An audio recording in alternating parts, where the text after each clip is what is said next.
part 4 of this video series on requirements engineering, we talk about quality requirements. They are also often called non-functional requirements to contrast them with a functional requirement, but a lot of people also don't like that term because it sounds like something is not functional. And what they really do is they describe the qualities of the system. So these are things like the performance, how quick is the system, how responsive is it. It's things like security, for example. Should we use certain authorization, authentication mechanisms? Is there any encryption required or any kind of other security concerns we might have? Reliability. Do we have any backup solutions? For example, if a part of our system fails, what happens if something crashes? Can it recover by itself? Or those kind of concerns. Usability, which you have seen a lot on in the previous course that is a prerequisite. For this course, you might also include user experience here. And, for example, maintainability. So how can the system be maintained over time? Maintainability, yes. Are things changeable in an easy way? Are they decoupled, that it's easy to exchange single components, for instance?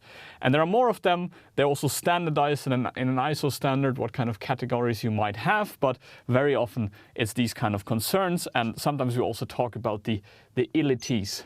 So as you can see, a lot of these words end with illity, and that's really the different qualities of the system.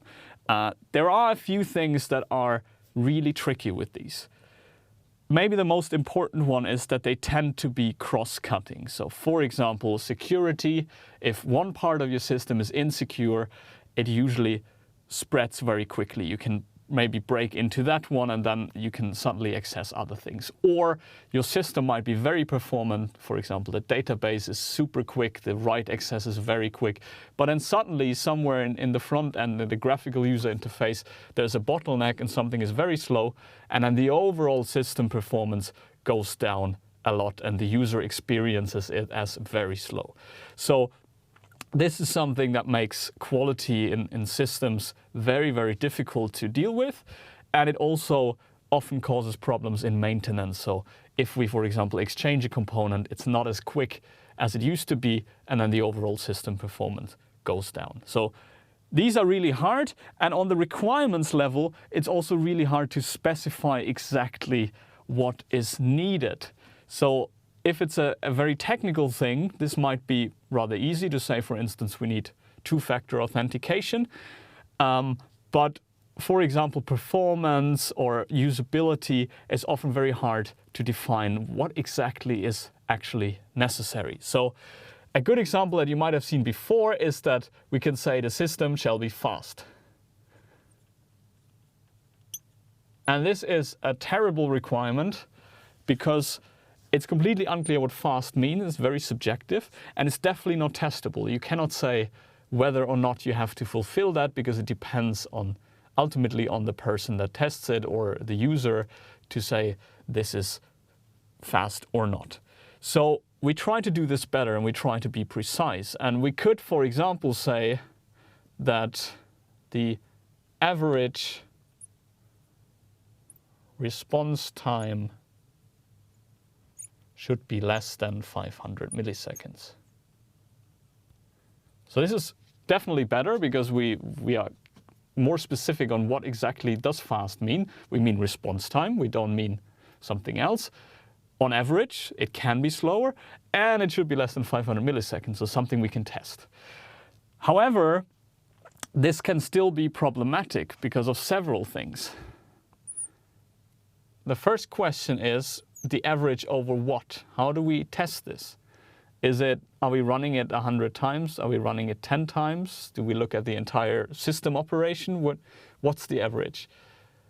Response time, how do we measure it and what part of the system? Is it the entire end-to-end system? The user does something until an answer comes? Or is it individual operations, for example, writing to a database? And how do we measure it exactly? What kind of technique do we use? What are the conditions? Is it when there are 1,000 users currently active, or the system is completely inactive, essentially? And then finally, why 500 milliseconds? Is this grounded in something that we know is relevant, or we just ask someone to come up with a precise number? So all of these things are very hard to decide often. So you have to come up with some kind of metrics or ways of measuring, and essentially scenarios. They should be realistic and representative. You need to come up with what is called limits, and they can be really tricky. And you need to somehow write this down in a feasible way. And the problem is, for example, with the response time, you could use literature. So maybe there is some literature that tells you that the regular user, the average user, notices delays after 500 milliseconds. So that could be an argument to say we want less than that. But then you could also consider that maybe 600 milliseconds is half the cost. And then you suddenly have a cost-benefit discussion. If that's the case, maybe we are actually okay with having the system a little bit slower. The users will notice it, but it costs us a lot less, and they're probably not too frustrated. So should it still be 500 or should it be 600? We don't know. And this is very hard to decide. If you're lucky, you might be in an area where you actually have regulations that tell you for certain parts of your system the response time needs to be 200 milliseconds. For example, safety critical responses in a cyber-physical system, in a car, an airplane. You might have certain things that are very clearly regulated. In other cases, this is often very unclear and can be difficult. And as I said, this can have an impact on cost, for instance, if you just write down a certain number.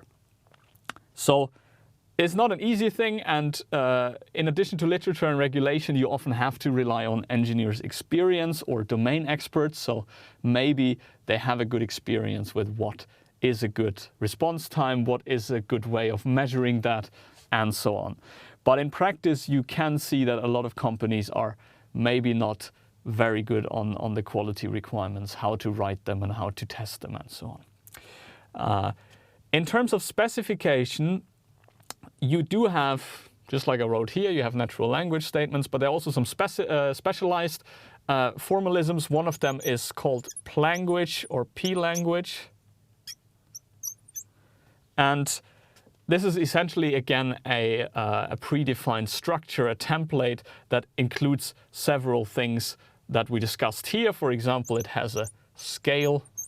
What are we measuring on? It has a metric. How do we measure? And it has things that define the limit. For example, we must have a response time of 600 milliseconds, but we actually plan 200. So this might be a way of expressing this kind of cost-benefit discussion, that ideally you get to 200, but if it really doesn't work or it's really expensive, 500 is okay. So that's one way of doing it. Also, in this context, you might have more formalized methods, for example, mathematical ways of describing response times or things like that. So this just briefly on quality requirements and on specification of them. And now in the fifth video, we talk about requirements validation.